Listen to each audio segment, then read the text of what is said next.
सिख अलगाववाद और खालिस्तान आंदोलन की वजह से भारत कनाडा संबंधों में खटास आ गई है। पहले कनाडा ने भारतीय राजनयिक को हटाया और फिर भारत ने कनाडा के राजनयिक को। मामला बढ़ने की वजह है कनाडा के प्रधानमंत्री जस्टिन ट्रूडो का भारत पर खालिस्तानी आतंकी हरदीप सिंह निज्जर की हत्या में शामिल होने का आरोप। ऐसे में सवाल उठता है कि अचानक भारत कनाडा के संबंध इतने खराब कैसे हो गए।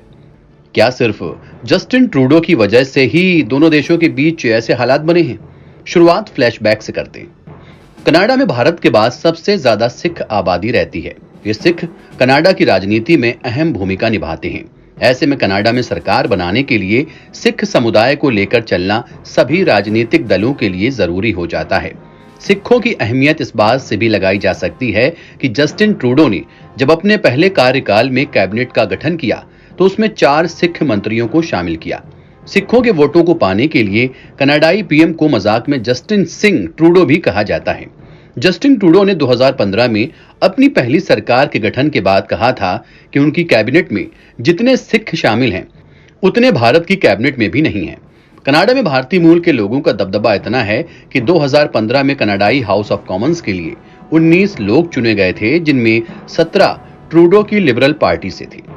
कनाडा सिख चरमपंथियों को एक सोची समझी रणनीति के तहत प्रश्रय दे रहा है। इसे लिबरल पार्टी के पूर्व मुखिया और जस्टिन ट्रूडो के पिता पीरे इलियट ट्रूडो ने तैयार किया था।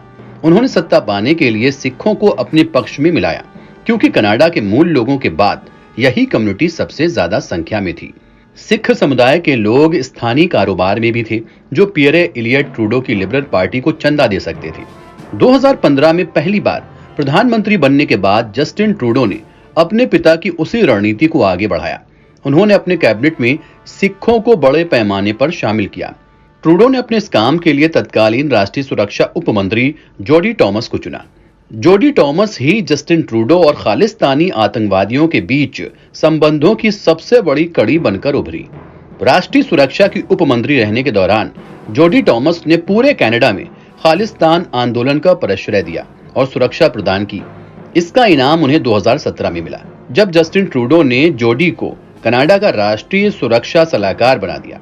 इसके बाद भी जोडी भारत विरोधी चाल से बाज नहीं आई। उन्होंने भारत पर दबाव बनाने के लिए सिखों को उकसाना शुरू कर दिया। कनाडा जानता है कि सिख अलगाववाद की आग लगाकर वो भारत को दबाव में ले सकता है, जिससे इंडो पैसिफिक में उन्हें बड़ा फायदा हो सकता है। जोडी टॉमस ने जून 2023 में ही भारत के खिलाफ जमकर जहर उगला और कनाडा के मामलों में हस्तक्षेप करने का आरोप लगा दिया। जोडी टॉमस ने कैनेडियन ग्लोबल अफेयर्स इंस्टीट्यूट द्वारा आयोजित एक सम्मेलन में कहा था, जब मैं विदेशी हस्तक्षेप और आर्थिक सुरक्षा के बारे में बात करती हूं तो अब मैं कई स्टेट एक्टर्स और नॉन स्टेट प्रॉक्सी के बारे में बात कर रही हूं, जिसमें रूस, ईरान और भारत शामिल है। इस तरह से उन्होंने भारत को घेरने की कोशिश की थी। भारत और कनाडा के संबंधों में अभी जो दरार आई है, माना जा रहा है उसका कारण भी जोडी टॉमस है।